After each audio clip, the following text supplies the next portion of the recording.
Welcome to USA Global TV and Radio, where our mission is to provide education, entertainment, hope, and inspiration. USA Global TV and Radio connects you with experts and audiences all around the world every single day to help you succeed in business and to live a richer life. Visit us at usaglobaltv.com to learn about career and life-changing training and mentoring programs like the Listening Mentor. Subscribe to our newsletter to stay informed about our special programs and offers. Discover how you can become a guest on one of our shows or a host or producer of a USA Global TV and Radio show of your very own. That's USA Global TV and Radio, where the doctor is always in.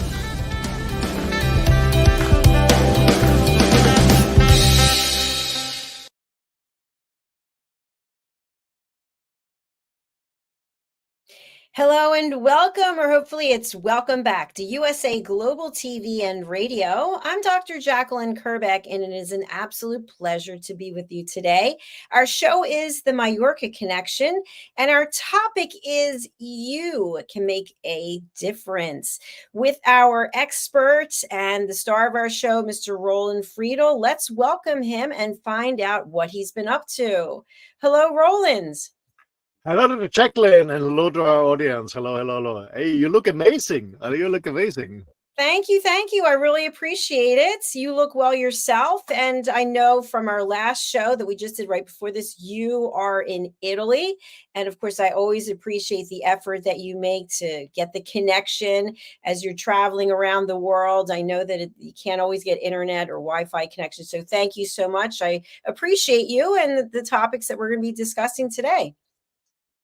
Yeah, thank you. We're talking about you can make a difference. Yeah, sometimes it's a really challenging. Actually, in the morning, I had to postpone a podcast because in the morning the network didn't work at all. So we had to give it up. But now it's working, luckily. Yeah, it's something of a challenge, but it is like it is. We always make the best things out of it. I always try to the best. And for me, it's important to join on time at USA Global TV and Radio and to contribute a little bit from my experience to this huge family out here. So today we're talking about you can make a difference, because I strongly believe that everybody can make in everyone's life, or in somebody's life, making a difference. And let's talk about this because it's so positive. I love talking about positive topics. And before we jump into that, we've got these boxing gloves behind us. And a few years ago, I took some boxing lessons really for the workout. And I've looked into it again. I'm about to start it. And it just got me thinking how when you put on a pair of boxing gloves and you're going to train, it's all channeling, I think, positive energy, releasing the negativity, getting into shape, moving around, feeling empowered. And yet you walk out of the studio, you take the gloves off, and all of a sudden you just go back to the way that you were. And I think that's what happens so often. We put on these hats. I'm going to be a change agent. I'm going to lead. I'm going to be a role model. And then we get back home. We're like, oh, that was exhausting. I'm just going to go back to just being the way that I am. So my point is, let's first discuss putting on masks, putting on these costumes to be something that we're really not, versus truly being committed to making a difference and being that way on and off in the public and in private. That's an interesting point, Dr. Jacalyn. Absolutely. I can see myself there. Years ago, I always said, especially the material world, this earth is just a huge stage, and everybody plays part in this comedy or the theater or whatever, wearing a mask and trying to impress an audience he or she doesn't know and has no idea who they are. Yeah, absolutely. And to be honest, I was part of this game. I was part of this game. After school, I went to corporate world. I built up my businesses. I was chasing after material things, chasing about material stuff, money, success. And the reason for that is because I was looking for attention, and at the end, getting attention, getting love, getting rewards, and that's what I missed in my childhood. But I got rid of out of this. But yeah, it's true. But it's such a release on the healing when you understand what's going on, and when you try to get rid of this mask and getting rid of your ego, and you're not you're not depending on somebody else's opinion. You're not depending on somebody else's clapping for you. So you know your strengths, you know your weakness, and you're okay with yourself. And this is a learning journey. But yes, getting rid of the mask is the first step. Yeah, but it's a difficult one. And there's so many excuses to keep the mask, because we can hide, because we are so afraid that we are vulnerable when somebody else sees us, that we are vulnerable, when somebody sees us, that we have anxieties, we have self-doubts and stuff like that. But this is part of a human being, and we have to accept this and make us free from all other things. Yeah, it's so true. And the reason I brought it up is because we've seen this, maybe we've even done it at different times of our lives, but somebody's so pro something. Let's say it's climate change, for example, and then we see them in the newspaper, they're flying their private jet and wasting fuel. I'm just giving examples. So being committed to something publicly, but really believing in it privately, is that possible? Can you repeat the question? Yeah. So is it possible, maybe plausible, is it likely that we can consistently, I'm going to put that word in there, I didn't use that before, consistently be promoting something when it comes to making a difference, and it's consistent through our personal life, through our professional life, through who we are, through and through, down to our core? Good question. That's why I wanted to repeat it. Yeah, absolutely. I mean, you brought this example where, this elite flying to Dubai. It's a funny thing to make a climate conference in a small country that's wasting energy like hell. I mean, I've been there many times to facilitate trainings for a company in Dubai, and I stayed at the Kempinski Hotel, and this is attached to the Dubai Mall, and it's attached to an indoor skiing area. I don't know in Fahrenheit, but it's 50 degrees Celsius outside. Hell of hot outside in July, and inside on -degrees Celsius you go skiing. It's ridiculous. And then they have a climate change conference. It's funny. And I don't know, 2,000 private airplanes landing there. Yeah, it's funny. But it's a theater game. It's entertainment, and as long as people believe this shit, why not? I mean, it's a comedy. It's for me, it's fun. It's fun. It's a serious thing, but for me, it's fun, because I strongly believe that whatever these guys are doing, I don't care about it. And the world is going round and round and round. And there's so many things coming and going, so many so-called leaders coming and going. There was the Roman Empire who fall down. There was the Mongolian Empire who fall down. There was the Greece Empire fall down. So many empires fall down. So I don't care about this. I don't care about these actors, whatever game they want to play. When they give an invitation, I don't accept any invitation to this game. So let's say like this. But of course we can do something different in a daily life. And the point is, for me, you can make a difference. It's not about these big things. People are so scared about making big changes, or I can do this. I don't have the money. I don't have the reputation. I don't know the right people. I don't have the education. I don't. It's not needed. It's not about changing the world. When you live in the US, it's not about changing the world in Africa or in Asia. It's changing about the world inside and making a difference inside, what we had before in the show before. But it's also contributing and making a difference in your area. When you go to, I don't know, where you pick up your coffee to go, and no matter what triggers you, no matter what challenge you're facing, I don't know, maybe you have an issue in your relationship or an issue in your job, but you go in and you're friendly to this person serving the coffee for you. You smile, you say hello, you look good, whatever. You give a compliment.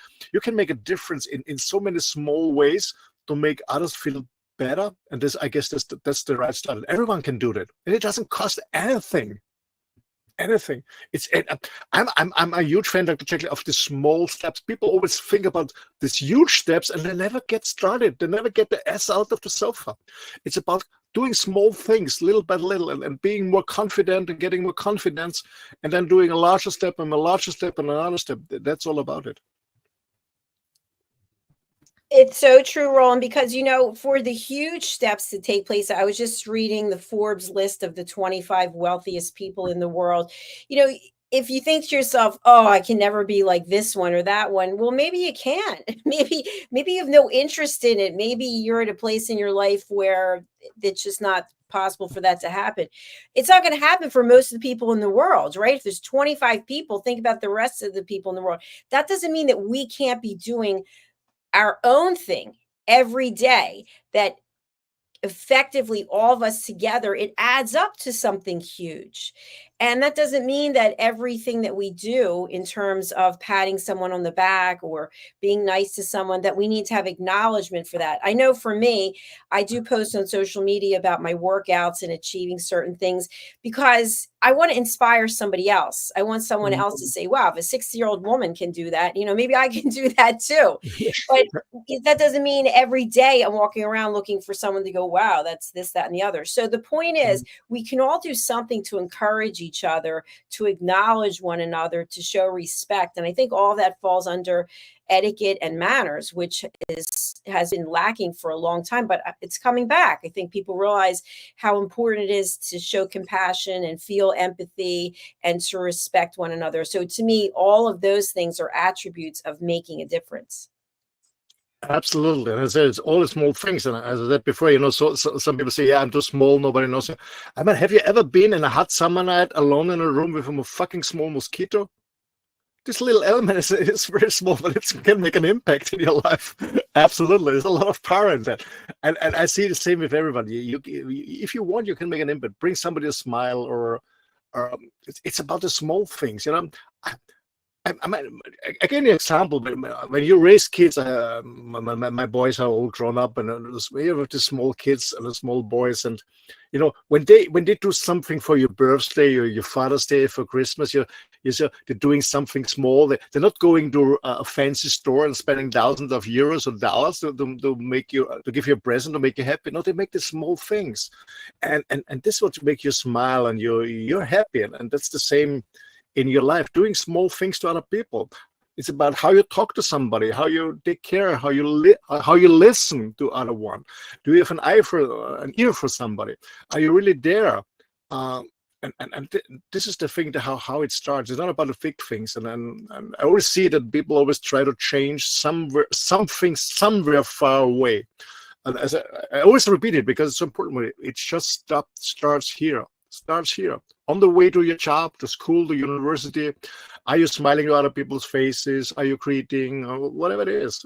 It's small things. It's small things. And you can make a difference in somebody's life by just giving a smile. I remember there was a story when I got to the US, my first time to New York, it was in the 80s, in the early 80s. I came the first time in the US. And I was riding on a subway.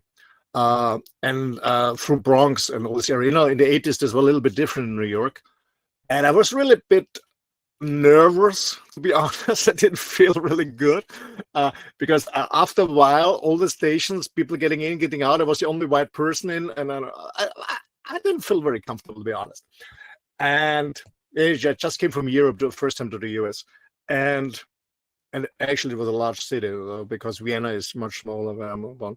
And then white people came in, and there was a father sitting in with his child in the subway, and this child was really annoying me. It was loud and jumping around, and they had a soft drink, and they pulled some drinks on me, and I was so fucking annoyed. I didn't say anything about it, sitting like that, and then I was thinking about, should I say something or whatever? And I guess the father realized what's going on, and he said to me, "Oh, I'm sorry. I'm sorry for my kids, but we just." I said, "I'm from Austria, so we just," because I said, I'm sorry." I said, we just came back from the hospital, and my wife, his mom, just passed away. And I said, "My goodness." Luckily, I didn't say anything because you never know what's going on in life. And we had such a nice conversation. And I gave a smile to this little child, and the child was smiling back to me, and it was coming down more and more. And then they realized my softness and my tenderness and my compassion. That's what I mean, is making a difference in somebody's lives. And these are the small things that can make a huge, huge, huge impact in someone's life. And I always get this feedback. So Roland, the smile or the message you sent to me, or how you listen to me, or whatever. The small things that make people really happy. It's not the expensive gifts, not at all. It's the small things. It's the time that we spend with them, the attention we give, and the compassion. That's about making a difference. And everybody can do it. It doesn't cost anything. Yeah, and one thing I just want to add to this, because I think it's so important, and we've discussed this before also, when someone starts to share something with you, you are fully present instead of saying, oh, well, you know what? I had this happen to me, and then that happened to, and then all of a sudden it's about you again. So Yeah. if you really are doing a kindness, let the other person speak. You're not in a competition with them. I feel that people always want to one up, or they want to outdo, or they want to just over talk someone. Why did you offer to be there for them in the first place if you're not even going to listen to them? Yeah, absolutely. And that's the reason why hopefully I translated properly into English. In German, it's Redestab. I guess it's a talking stick. It's an, I don't know, talking stick. So it's an old tradition from indigenous people when they come together and have a stick. And who has the stick is talking about himself, not completely talking about himself or herself. And the other ones are just listening. They're not contributing anything, doing it, saying anything. They're just listening. And that's so important, that people have the possibility to make the experience that they're heard, that somebody's listening to them. Maybe also not only heard and listen, maybe they understand me also, yes. But the first thing is that I feel that somebody listens to me, and I feel heard, because most people feel heard and seen. And I guess it's more and more important in our society that we feel that somebody's really listening. They hear me, what I'm saying. And especially when we have a problem, when something is going on in our inside, and we share this, and people are just listening. We don't want any advice, any solution, any tips. And we just want to have the people listening. Then the healing process already starts. And this is so powerful. People have to understand. And to be honest, I made this hard learning years ago with my wife. She came home with a problem from her shop. And a businessman, focused, solution-driven, focused. And I said, yeah, honey, we do this. She told me about a problem. And I said, this, we do this, ding, ding, ding, it's clear, boom, boom, boom, boom. And she said to me, you don't listen to me. And I said, huh? You communicated the problem to me. I gave you a solution. You told me you listen to me. And then I found out, oh my God, she doesn't want a response. She just wanted me to listen. Just to listen, doing nothing. And that's what we have to learn. We always think we have to do something. No, we don't have to do something. Just be there, be present, holding space, and listen. That's all. That's all we have to do. And when the other person is asking for advice, we can give them. But in the beginning, it's all about holding space and listening. And that was a learning for me years ago. And it is so powerful. Just to listen, because I don't know how you feel, Dr. Jacalyn, but from a man's perspective, I felt always so helpless when somebody has a huge issue, somebody passed away, did suicide, or somebody has been abused or whatever. I didn't know what to say and what to do, and I learned I don't have to say anything. I have to do anything. I just have to be there, be present, hold space, and listen, and that's so healing for both sides. I'm so happy that you share that, because you know how much of an advocate I am for listening at an elevated level. And I think when people realize that you can give that gift of making a difference by listening, that can be a completely different scenario than you have something that you want to share. And then you ask someone else to hold space for you, but that doesn't mean they have to be at the same time or in the same conversation. Absolutely. Can I do some promotion? Sure. Because I'm really talking from my heart. Ladies and gentlemen, if you want to learn about listening, because it's really such a powerful skill, and everybody can learn it. We didn't learn it in school or university. We can learn it. I highly recommend Dr. Jacalyn's courses, Elevated Listening. You can join online. It's a real gift. So ask Dr. Jacalyn, go on the website. I highly recommend it. I joined these classes. I am a listener, but there's always something to learn. There's always something to learn. I highly recommend this course. It makes a difference in your life and the lives of the people that surround you. Thanks, Roland. That was really nice of you. I appreciate it. I'm so passionate about it that I continue to write new books. We've got activity books for kids, and anyway, it's just a blessing. And I really appreciate when people are listening to me, because it is a gift, because we go through life and so much goes on. And I know you're there in your motorhome, you're living by yourself. I live by myself. When you live alone, a lot of things happen, and you don't have anyone right there that at the end of the day, you're going to sit and chat with and say, hey, this is what happened, which I'm frankly glad about that. But the point is, it is nice to have someone to listen, or else you put on the boxing gloves, right? And maybe you take it out on the bag, or you go out with the TRX and you let go of some of that steam. But it is nice to know that there are people out there who truly do want to support us by listening. Absolutely. And to be honest, I'm so happy when I'm traveling by myself with my dog.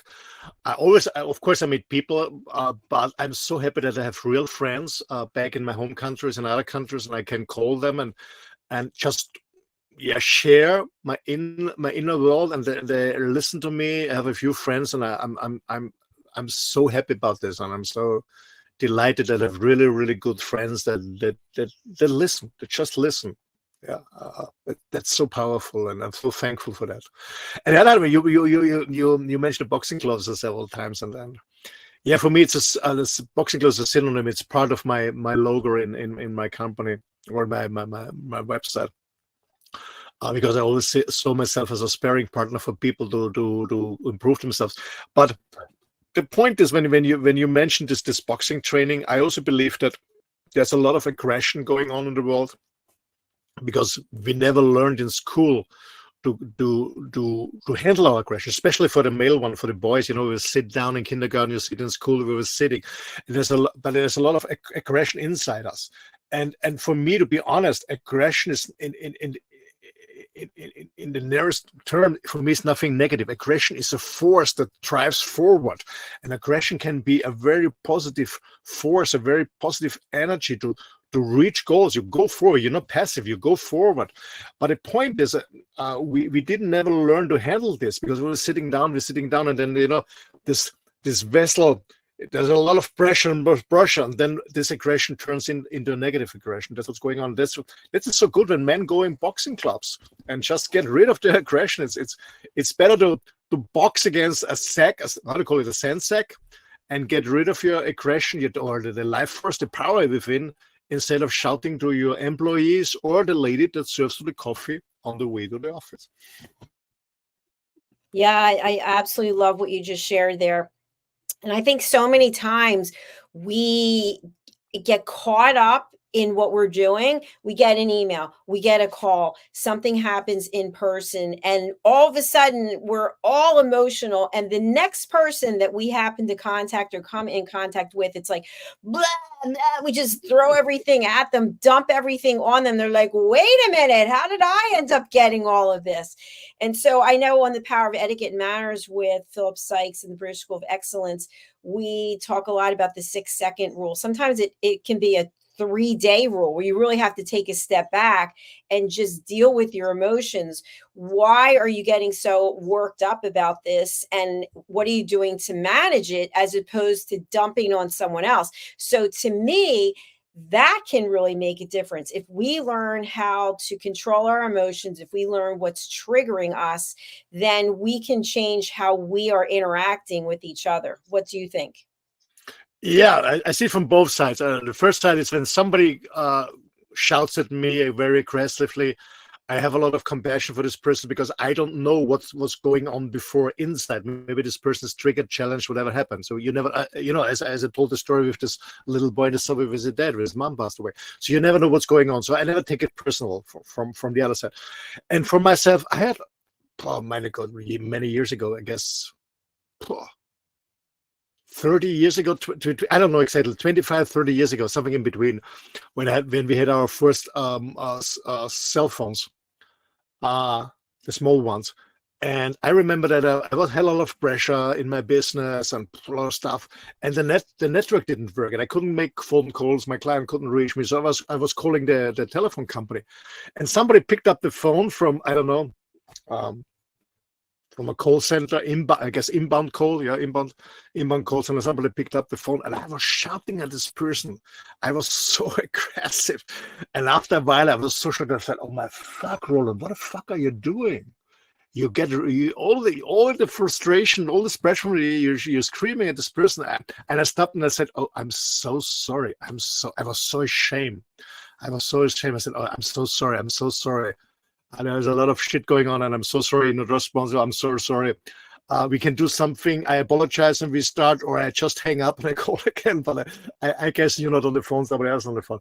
This was a really shock for me when I realized that I was shouting on somebody because I had no control about my emotions. This happened to me once in my life, and this was I was so shocked. This was a learning process for me. But I know that most people do this. They find a victim, and then mostly, a weaker one, like an employee. When you're the boss, it's easy to shout on your employee, on your kids, or somebody, or shout on their dog or whatever. So yeah, but I guess it's a kind of personal development and maturing to come over this and to work on this. Yeah, to control your emotion. And what you say, controlling emotion, it's not about suppressing them. It's not about them, but learning to deal with them and of course express emotions, but without making somebody else responsible, because it's always your emotion. And yeah, that's also important. It's controlling emotion and controlling by know how to handle them, not to suppress them. Absolutely. Sorry, I wasn't sure if you're finished. Yeah, I think that's totally true. And I think what also happens is when we are in environments with people where we don't feel like we're heard, or we're not being appreciated, or we're not making a difference, I think one of two things can happen. Maybe there's a third or fourth thing even, but the first thing that can happen is we start to repress or regress, and we don't feel good about ourselves. I always call it like shrinking. You feel like you're getting smaller and smaller, or invisible, where you're just not seen anymore. Or we have the training and the ability to discern what's going on, and we realize it's not us. We realize that this is just not a good environment for us. Maybe this relationship has seen its time. Maybe this work is no longer for us. But they're two completely different routes that people can take. Any other examples or possible outcomes that you can envision from that? Sorry. Yeah, as I said before, it's it's about, as I said, life is a huge stage, it's a huge theater, and mostly we take things too serious, and that's what I learned. And I remember years ago, because when I learned about, people get triggered, and I'm just here, wrong time, wrong place. It's just me, and they shout at me, and I feel so much compassion with these people, for some years. But to be honest, I stopped it. I didn't see a manager shouting at me, or an angry customer, an important person. I always saw a dog, something bulldog, somebody a poodle, somebody a chihuahua. I saw a barking dog in front of me, and this helped me to overcome it. I said, okay, poor little dog on a leash, not happy, frustrated. Maybe they cut the balls up yesterday. I don't know what happened at home.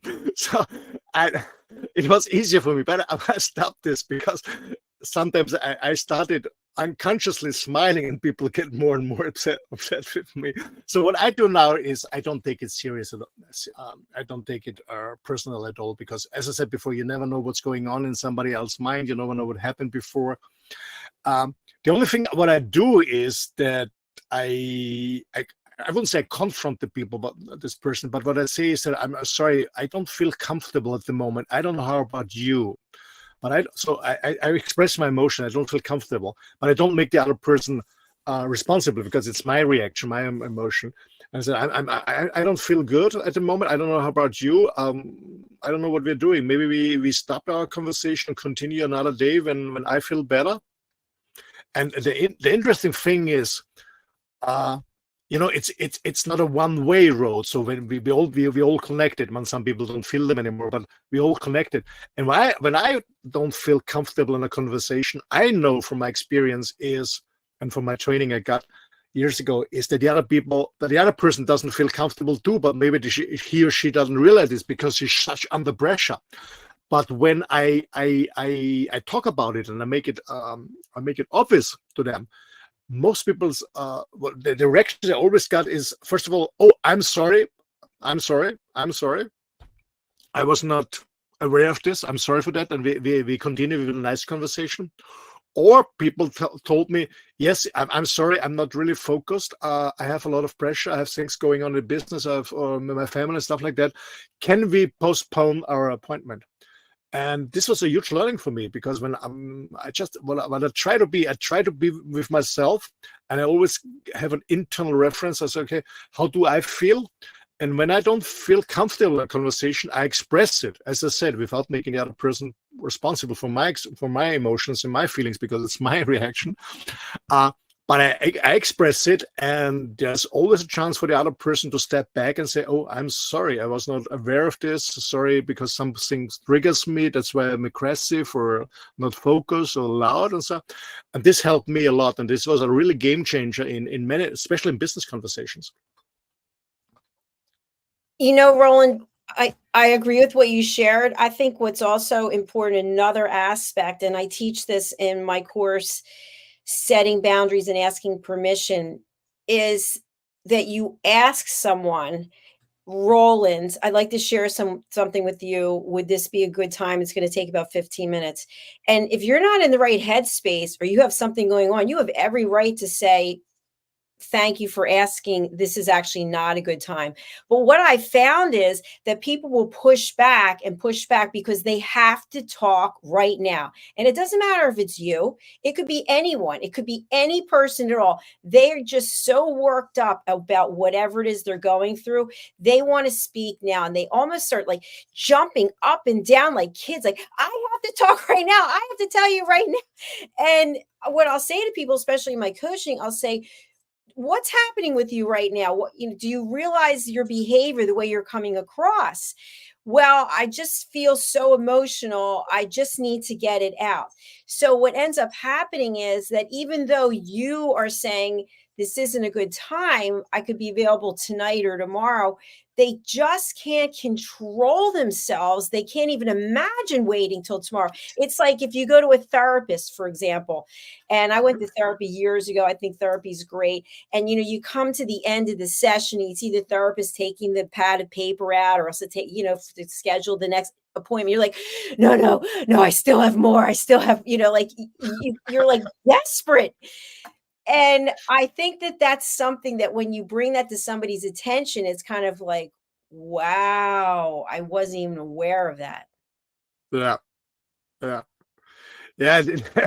It happened, and I always see the small little John or Paul that is talking to me, that is seeking for attention. The small kids. When you visit a friends that have small kids and they're not in the middle of the center, you get attention and get them on attention. So, and I have an understanding for these kids, and it's the same with an older person. They never overcome their trauma as a kid, or never learn it. I see the small Paul, John, Catherine, or whatever, seeking for attention. I'm here. Yeah. It's so true. Another example that comes to mind, this country, we're really big on football. And I've seen this. I haven't seen it recently, but, you go to people's houses for a Super Bowl party or some kind of football get together on a Sunday, and you got a bunch of people sitting around the TV, and all of a sudden the significant other, the spouse, comes out. I'm talking to you right now. You have the whole group of people watching the game. Then they stand immediately in front of the television, blocking everyone, going, I need to talk to you right now. I need to.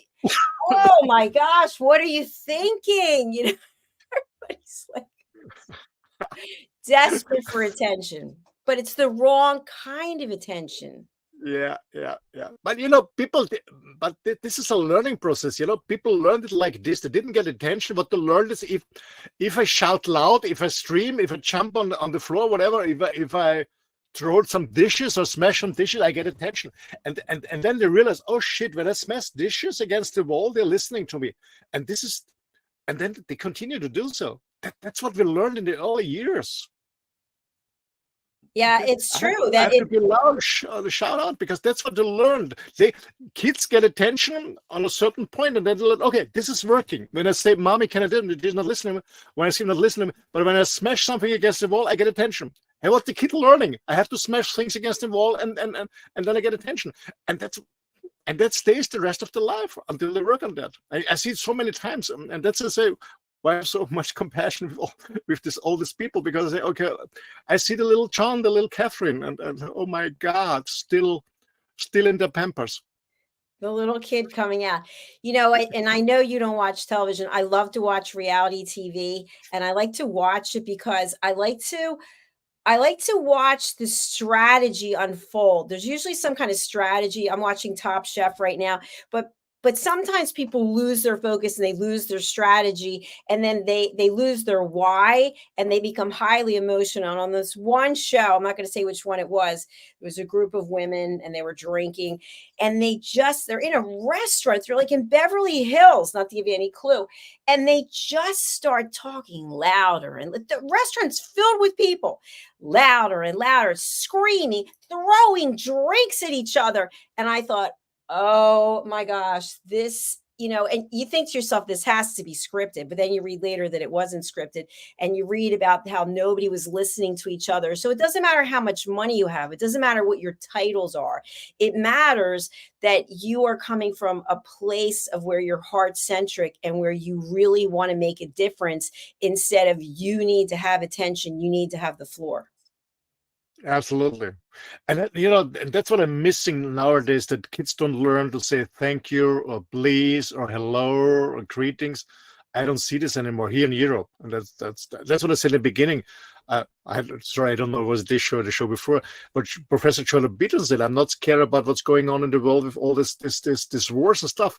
What scares me more is that we're losing our values, and we don't teach our kids our basic values, like saying thank you, saying please, asking for permission, blah blah blah, stuff like that.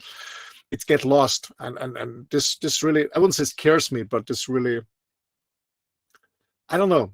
I'm worrying a little bit about in what kind of directions it's going, and kids don't learn it, and the only thing they learn is the louder, the more successful. And that's what we see in the world. It's not the best one who are successful, it's the one who shout out the loudest.